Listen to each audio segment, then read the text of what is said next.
Hello friends, வாங்க கல்யாண காரக்குழம்பு வைக்கலாம்.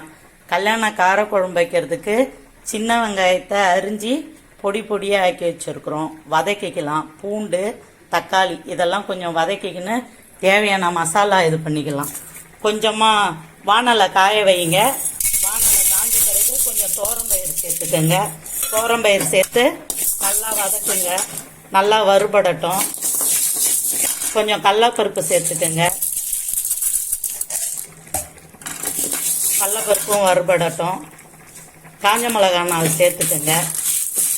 கல்யாண காரக்குழம்புக்கு இதான் மசாலா, இப்படி தான். அதனால தான் கல்யாண காரக்குழம்பு கட்டியாக இருக்குது.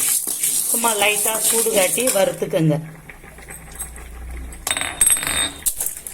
மிளகு கொஞ்சம் சேர்த்துக்கோங்க.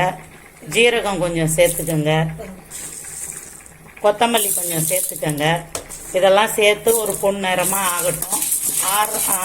நல்லா வறுத்துட்ட பிறகு ஆறட்டோன்னு நம்ம மிக்சியில் போட்டு ஓட்டிட்டு வந்துடலாம். இதை வறுத்து ஆற வச்சுட்ட பிறகு அந்த வெங்காயம் தக்காளி ஒரு வதக்கிக்கலாம். அதை அரைக்கிறதுக்கு கொஞ்சம் அரிசி சேர்த்துக்கங்க. அது கூடயே அதையும் சேர்த்து நல்லா வறுத்துக்கலாம். வறுத்துக்கணும்னா ரொம்ப தீயெல்லாம் வறுக்க வேணாம். சும்மா சூடு காட்டினா போதும். அந்த இதை போதும். அடுப்பை ஆஃப் பண்ணிடலாம். வானலை காய வச்சு கொஞ்சமாக எண்ணெய் சேர்த்துக்கங்க. எண்ணெய் சேர்த்து பூண்டை போட்டுக்கோங்க. வெங்காயத்தையும் சேர்த்துக்கோங்க. வதக்கிறதுக்கு தான். எல்லாத்தையும் ஒன்றா சேர்த்துக்கோங்க. தக்காளி, வெங்காயம் எல்லாத்தையும் சேர்த்து நல்லா ஒரு வதக்குங்க. நல்லா வதங்கினதுக்கப்புறம் ஆறட்டணும். மிக்சியில் போட்டு அரைச்சின்னு வந்துடுங்க. அப்போ தான் குழம்பு கட்டியாக இருக்கும்.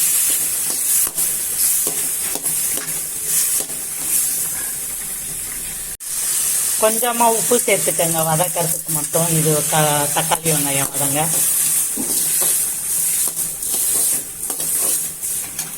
தேவையான பொருள் வதக்கிறதுக்கு வெங்காயம், சின்ன வெங்காயம், பூண்டு, கருவேப்பிலை, தக்காளி.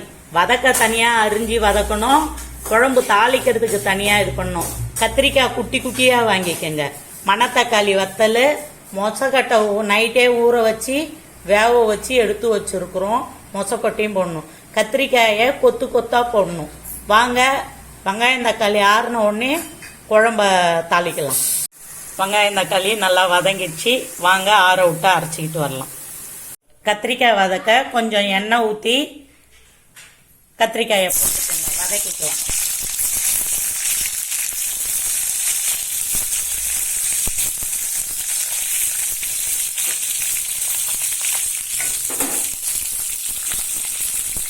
கத்திரிக்காய் நல்லா வதங்கட்டும். வதக்கி எடுத்து வச்சுடுங்க.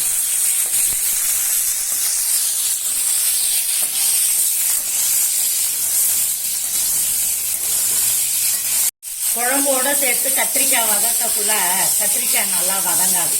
அதனால இப்படி எண்ணெய் போட்டு கத்திரிக்காயை நல்லா வதக்கி வச்சுட்டோம்னு வச்சுக்க, நல்லா வதங்கி போயிடும். கத்திரிக்காய் நல்லா வதங்கிடுச்சு. எடுத்து அதை கீழே வச்சிடுங்க. நம்ம குழம்பு கட்டியில தான் வைக்க போறோம். சட்டியை வச்சு நல்லா காய விடுங்க. நல்லா சட்டி காயட்டும். நல்லெண்ணெய் ஊற்றிக்கங்க. கல்யாண காரக்குழம்புக்கு நல்லெண்ணெய் தான் ஊற்றணும். தேவையான அளவு நல்லெண்ணெய் ஊற்றிக்கங்க. சட்டி நல்லா எண்ணெய் நல்லா காயட்டும். எண்ணெய் நல்லா காஞ்சிடுச்சு. கடுகு சேர்த்துக்கங்க. கடுகும் மணத்தக்காளி வத்தலும் சேர்த்துக்கங்க. பொரியட்டும். வெயிட் பண்ணுங்க. கடுகு நல்லா பொரிஞ்சிடுச்சு. பூண்டு சேர்த்துக்கங்க.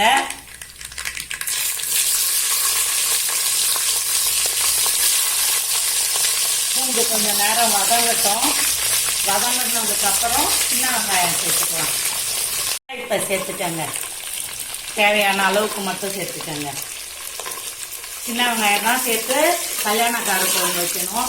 பெரிய வெங்காயம் சேர்த்து வச்சிங்கன்னா டேஸ்ட் அந்த அளவுக்கு இருக்காது. வெங்காயம் நல்லா பொன்னிறம் ஆகட்டும். உப்பு சேர்த்துக்கங்க, கொஞ்சமா சேர்த்துக்கங்க. நம்ம அதுல சேர்த்துக்கிறோம் அரைக்க வதக்கணத்துல, இதுல கொஞ்சம் சேர்த்துக்கங்க, வதங்கட்டும். வெங்காயம் நல்லா வதங்கிக்கிட்டு இருக்கு. தக்காளி சேர்த்துக்கலாம் கூட. தக்காளியை சேர்த்து நல்லா வதக்குங்க, வதங்கட்டும்.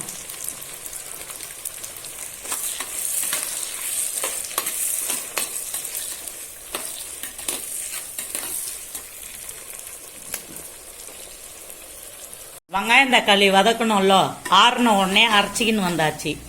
அந்த மசாலாவும் வருத்தம்ல, அதையும் பவுட்ரு பண்ணி எடுத்தாந்தாச்சு. கத்திரிக்காய் வதக்கி எடுத்து வச்சாச்சு. வெங்காயம் தக்காளி நல்லா வதங்குது. வாங்க எல்லாத்தையும் இதெல்லாம் ஆட் பண்ணிக்கலாம். வெங்காயம் தக்காளி அரைச்சின்னு வந்த பேஸ்ட்டை ஊற்றிக்கலாம். ஊற்றி நல்லா வதக்குங்க. அந்த வெங்காயம் தக்காளி அரைச்சா அந்த பேஸ்ட்டையும் ஊற்றியாச்சு. கத்திரிக்காயையும் சேர்த்துக்கங்க. கத்திரிக்காயையும் சேர்த்து அது கூட நல்லா வதக்குங்க.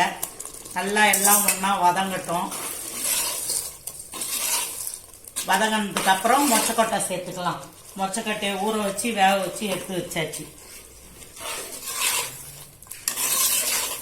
நல்லா வெங்காயம் தக்காளி கத்திரிக்காய் எல்லாம் வதங்கிடுச்சு. கருவேப்பிலை சேர்த்துக்கங்க. கருவேப்பிலை சேர்த்துட்டு நம்ம மொச்சக்கொட்டையை சேர்த்துக்கலாம். மொச்சக்கொட்டையை சேர்த்து அதுவும் ஒரு வதங்கட்டும். எல்லாம் ஒன்னா சேர்த்து வதக்குங்க. இந்த மசாலா அரைச்சிக்கிட்டு வந்தோம்ல, இந்த மசாலா சேர்த்துக்கங்க. இதுதான் இந்த குழம்புக்கு ஹைலைட்டே. இந்த மசாலா தான் கட்டியா இது பண்றதுக்கெல்லாம். போட்டு நல்லா ஒரு வதக்கு கலருங்க. நல்லா கலரட்டும். நம்ம தேவையானதெல்லாம் இப்ப போட்டுக்கலாம்.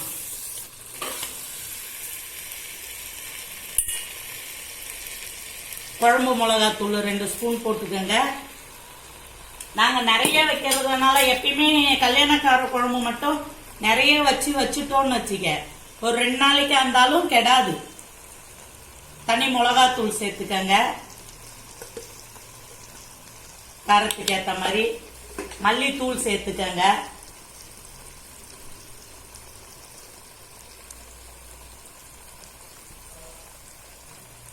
மஞ்சத்தூள் கொஞ்சம் சேர்த்துக்கங்க.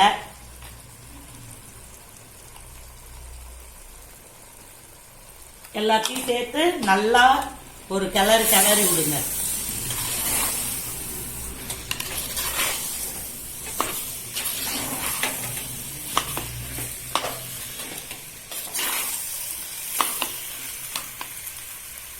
புளி கரைச்ச தண்ணி வச்சிருக்கிறோம்.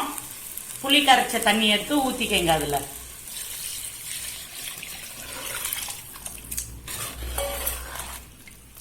குழம்பு நல்லா கொதிக்கட்டும்.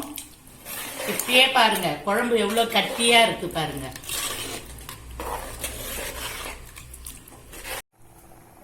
குழம்புக்கு எல்லாம் இது பண்ணி குழம்பு கொதிக்க ரெடி ஆகின்னு இருக்கு. நீங்க உப்பு காரெல்லாம் பார்த்துக்கங்க போதுமானு. எங்களுக்கு போதும். நம்ம என்னதான் கார குழம்பு சாப்பிட்டாலும் இந்த கல்யாண கார குழம்பு மட்டும் சாப்பிடணும் டின்னர் தோணும். ஏன்னா ஃபங்க்ஷன் போனால் மட்டும்தான் அதை சாப்பிட முடியும்னுட்டு. என்ன செய்யறதுக்கு கொஞ்சம் செலவாகும். செஞ்சு வச்சுக்கிட்டோன்னு வச்சுக்க, அது மட்டும் ஒரு வாரத்துக்கு கூட இருக்கும் ஃப்ரிட்ஜில் வச்சிங்கன்னா. வேணுன்றதை மட்டும் எடுத்து சூடு பண்ணி சாப்பிட்டுக்கலாம். குழம்பு நல்லா கொதிச்சுக்கிட்டு இருக்கு. சைடு எண்ணெய் பிரிஞ்சு வரட்டும். கொஞ்சம் வந்துடுத்து. இன்னும் கொஞ்சம் குழம்பு எண்ணெய் பிரிஞ்சு வந்ததும் குழம்ப நம்ம ஆஃப் பண்ணிடலாம். உங்களுக்கு கட்டியா வேணும்னா நல்லா கட்டியாவே இது பண்ணிக்கங்க. இல்ல திட்டமான கட்டியா வேணும்னாலும் திட்டமா இது பண்ணிக்கங்க. நல்லா குழம்பு எவ்வளவு கட்டியா இருக்கு பாருங்க.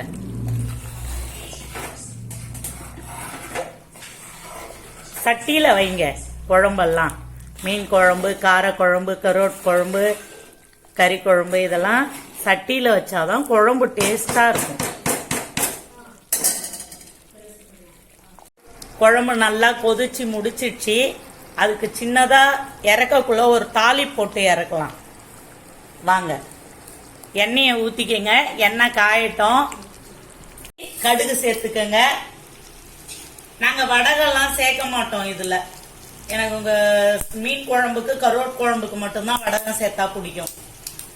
கடுகு பொரிஞ்சதும் இந்த காஞ்ச மிளகாய 3 போட்டுக்கங்க. குண்டு குண்டு காஞ்ச மிளகாயா இருந்தா நல்லா இருக்கும். எங்க கிட்ட குண்டு குண்டு காஞ்ச மிளகாய் இல்ல, நீட்டு காஞ்ச மிளகாய் தான் இருக்கு. அதனால நீட்டு காஞ்ச மிளகாயே சேர்த்துக்கணும். கடுகு நல்லா பொரிஞ்சிடுச்சு. வாங்க குழம்புல தாளிப்பு போட்டுடலாம். இது இறக்கக்குள்ள ஒரு தாளிப்பு போட்டு குழம்ப இது பண்ணோம்னா குழம்பு இன்னும் கொஞ்சம் டேஸ்ட் கூட்டி கொடுக்கும். அதுக்காக தான் இந்த தாளிப்பு போடுறது. பாருங்க எவ்வளவு குழம்பு கட்டியா இருக்கு. எங்களுக்கு இந்த கட்டி போதும். எங்க வீட்டுல ரொம்பவும் கட்டியா இருந்தா சாப்பிட மாட்டாங்க, இப்படி இருந்தா சாப்பிட்டுருவாங்க. அதனால எங்களுக்கு இது ஓகே. உங்களுக்கு என்ன கட்டியா தேவைன்னா நீங்க வந்து கட்டியா கொதிக்க விட்டுக்குங்க. லைக் பண்ணுங்க, சப்ஸ்கிரைப் பண்ணுங்க, கமெண்ட் பண்ணுங்க, ஷேர் பண்ணுங்க. பிடிச்சிருந்தா ஐயோ